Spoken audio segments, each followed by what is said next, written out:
After 2 days of fighting, Confederate General Robert E. Lee tried one final gamble to dislodge the Union Army of the Potomac from its strong defensive position south of Gettysburg. On July 3, 1863, Lee decided to strike at the center of the Union line on Cemetery Ridge. Although 2 of 3 divisions chosen for the attack belonged to A.P. Hill's corps, Lee ordered his old warhorse, James Longstreet, to lead it. Longstreet told Lee, "General, I have been a soldier all my life. It is my opinion that no 15,000 men ever arrayed for battle can take that position."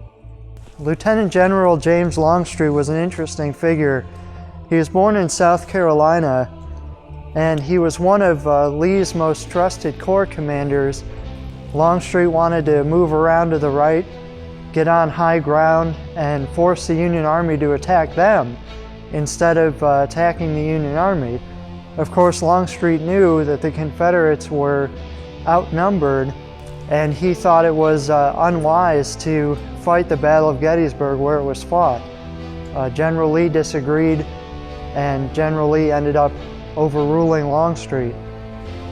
Of course, now in retrospect, we can see that Longstreet's strategy probably would have been a lot more effective, even though it was unpopular with the troops.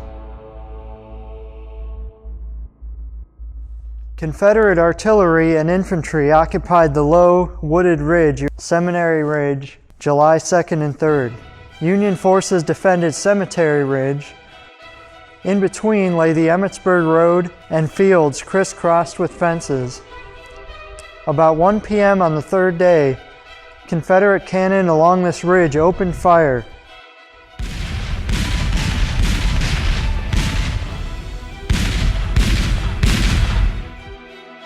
Answered shortly by Union guns. For 2 hours, more than 270 cannon thundered, creating a scene one correspondent called "a very hell of fire that amazed the oldest officers." About 3 p.m., the cannonade ceased, and Confederate infantry commanded by Brigadier General James J. Pettigrew and Major General Isaac Trimble formed ranks and marched through these trees and advanced out across the field. Other Confederates under Major General George E. Pickett did the same. The ill-fated assault, commanded by Lieutenant General James Longstreet, would become known as Pickett's Charge. The Southern attackers, 12,000 strong, surged forward in a line of battle a mile long. As they marched across the Emmitsburg Road and approached the enemy line, the Federals raked them with deadly canister and musket fire. Nevertheless, with unsurpassed courage, the Southerners pressed on. An officer in Pettigrew's command recalled, "When within about 250 or 300 yards of the stone wall behind which the enemy was posted, we were met with a perfect hailstorm of lead. Regiments that went in with colonels came out commanded by lieutenants." A Union corporal here observed that the rebels who began their attack with a splendid appearance soon fell like grain before the reaper. All that came as far as our line of battle came as prisoners, and out of 18 stands of colors they so nobly brought out, only one was seen to go back. 3,000 of their men were taken prisoner. Brigadier General Alexander S. Webb commanded a Pennsylvania brigade positioned near the copse of trees. When fear paralyzed some of his soldiers, Webb gallantly took a hold of the colors to lead them forward. Preferring death to defeat, he wrote his wife, "When my men fell back, I almost wished to get killed." The famous copse of trees was actually barely visible at the time of the battle. Some historians say that the goal of Pickett's charge was probably more likely Ziegler's Grove, which was on Cemetery Hill.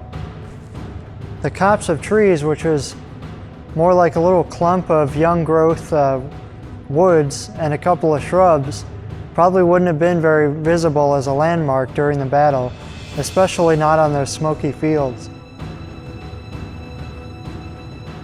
As the Confederates emerged from Seminary Ridge, the 71st Pennsylvania was ordered forward, the left wing to this point, the right to the wall in the rear.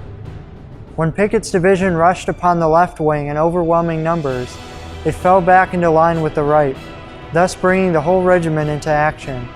With the additional use of a large number of loaded muskets gathered from the battlefield of the previous day, the regiment captured a number of prisoners and 3 flags.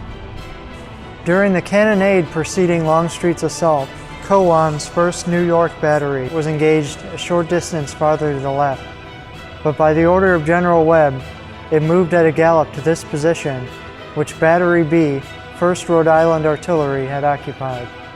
Skirmishing had just commenced. The Confederate lines were advancing and continued their charge in the most splendid manner up to our position.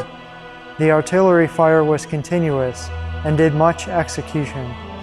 Our last charge, double canister, was fired when some of the enemy were over the defenses and within 10 yards of our guns.